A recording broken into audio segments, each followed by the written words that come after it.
18 کا الیکشن جیت کر 3.5 سال وزیر اعظم رہے۔ ان کا احسان یہ تھا کہ یہ عمران خان پر اپنے عزیزوں کی ہاؤسنگ سوسائٹیاں اپروو کروانے کے لیے دباؤ ڈالتے رہے، اور ان کے سمدھی کباڑیا مٹھو جو ہے وہ راتوں رات کروڑ پتی بن گئے۔ اور اب اس وقت یہ صورتحال ہے کہ جنرل قمر جاوید باجوہ کے سمدھی صابر مٹھو اور حاجی سیف کھوکھر کی مرضی کے بغیر آپ 1 انچ قیمتی زمین لاہور میں نہیں خرید سکتے۔ تو کیا جب جنرل قمر جاوید باجوہ فوج کے سربراہ تھے تو ان کے اندر اتنی طاقت نہیں تھی کہ وہ ان مافیا کا خاتمہ کر سکتے، لیکن معاملہ سامنے رشتہ داریوں کا تھا۔ تو یہ ناظرین احسانات تھے جو انہوں نے عمران خان پر جو ہے ان احسانات کیے اور ان کو حکومت میں لے کر آئے۔ اور یہاں پر ایک اور خبر بھی بتاؤں کہ جو آپ نے ابھی 25 دسمبر کو ہمارے پیارے دوست خواجہ سعد رفیع کے والد کی برسی پر وہ جو چمو جو ہے حامد میر چنو منو کی تقریر سنی، اس میں انہوں نے ایک ڈنڈی مار دی۔ کہتے شہباز شریف ٹھکرا کر آگے تھے وہ بھائی کے یعنی محبت میں اقتدار کو، جبکہ چنو منو جی وارث میر کے کاکے جی، وہ آپ کو شاید پتہ نہیں ہے، وہ تو ڈکی میں بیٹھ کے ملاقاتیں کرتے رہے۔ اعجاز الحق صاحب نے کہا ہے تو جو ڈکی میں ملاقاتیں کرتے رہے، جب ان کو اقتدار ملنے لگا تو بڑے بھائی جان کے کہنے پہ چھوڑ کے آگے۔ اور آپ کو یہ بھی نہیں پتا کہ دوبارہ پھر جب ان کو وزیر اعظم بنانے کا عندیہ دیا گیا تو وہ لنڈن سے جب بیگم کلثوم ناز بیمار تھی، بھائی کو بتائے بغیر 11 بجے تک ان کے ساتھ بیٹھ کر چائے پانی پیتے رہے اور 3:30 بجے کی فلائٹ پہ ایئرپورٹ آگے۔ ایک سوال کرنے والے نے پوچھا کہ کیا آپ میاں صاحب کو بتا کر آئے ہیں؟ تو اس کو پوچھتے ہیں تو کڑے چینل کا کام کرنا ہے۔ دیکھیں ذرا سوال کیا، جواب گندم، یہ شہباز شریف کی کہانی سنا رہا ہوں۔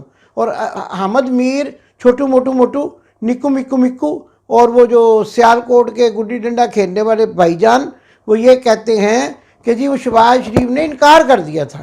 شہباز شریف نے انکار کرنا تو اب کرتے، اب کیوں نہیں کیا جب اتنی معیشت خراب تھی؟ اب تو کہتے تھے میں 6 مہینے میں معیشت ٹھیک کر دوں گا، اور اب ایک نیا نعرہ عوام کو بیوقوف بنانے کے لیے دے رہے کہ میں 5 سال میں معیشت بدل دوں گا۔ تو چلیے آتے ہیں دوبارہ ذرا جنرل قمر جاوید باجوہ صاحب کی طرف۔ ان سے یہ پوچھتے ہیں کہ آپ کے یہ جو احسانات جو آپ نے عمران خان پر گنائے ہیں، کیا یہ احسانات تھے کہ آپ نے DGISI کو بدلنے کے معاملے میں عمران خان کو نیچا دکھانے کی کوشش کی؟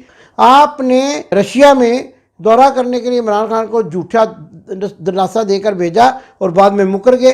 آپ نے سیفر والی سلامتی کونسل کی میٹنگ میں شرکت کی اور بعد میں مکر گئے۔ آپ نے 9 اپریل کی رات کو حکم جاری کیا کہ پریزنر بینچ جو ہیں وہ عدالتوں کے باہر موجود رہیں، عدالتیں کھلیں، اور آپ بھول گئے۔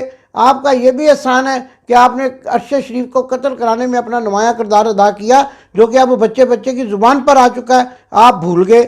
آپ کا قوم پر بھی ایک احسان ہے کہ آپ نے پوری قوم کو امریکیوں کے ہاتھوں گروی رکھ دیا اور آپ بھول چکے ہیں، اور کہتے ہیں کہ میں نے احسانات جتائے تھے، بڑے بڑے احسانات جتائے تھے۔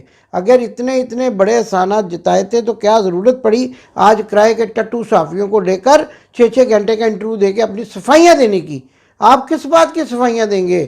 اصل میں برمنگم میں، بیلجیم میں بچے، نوجوان، بوڑھے، عورتیں تیار بیٹھے ہیں آپ کو پاکستان بیچنے کی سزا دینے کے لیے۔ آپ کہاں جائیں گے، کدھر جائیں گے؟ اور ہاں ایک اور بات مجھے یاد آئی کہ آپ نے یہ بھی کہا کہ میں تو ایکسٹینشن لینا نہیں چاہتا تھا۔ آپ ایکسٹینشن نہیں لینا چاہتے تھے تو آپ نے پاکستان سے دباؤ ڈال کر کچھ وزراء کو لنڈن میں میاں بیمار شریف کے گھر منت ترلا کرنے اور اپنا آپ کی ایکسٹینشن کا معاملہ حل کرنے کے لیے بھیجا، جن میں خواجہ آصف بھی شامل تھے۔ اور بعض خواجہ آصف نے اسی احسان کے بدلے میں آپ سے MNA کی سیٹ کے لیے رات 2 بجے ٹیلی فون کر کے دھاندلی کروائی۔ تو یہ ساری کہانی ہے جو میں نے ناظرین آپ کے سامنے رکھ دی ہے۔ آج یہ نیک پارسا حاجی بگلول بننا چاہتے ہیں؟ نہیں، یہ تھائی لینڈ کے حاجی ہیں، یہ بینکاک جاتے ہیں حج کرنے۔ جو مکہ جا کے مدینہ نہ جائے، ہمارے نزدیک اس کا حج بینکاک کا حج ہے۔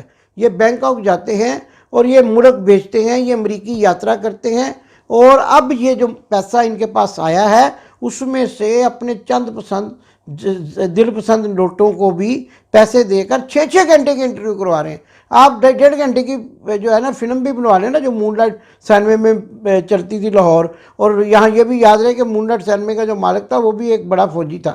تو جو مون لائٹ سینمے لاہور والی فلم بھی آپ بنا لینا, پھر بھی لوگ ڈبہ ڈبہ کی آوازیں لگا کر باہر آ جائیں گے.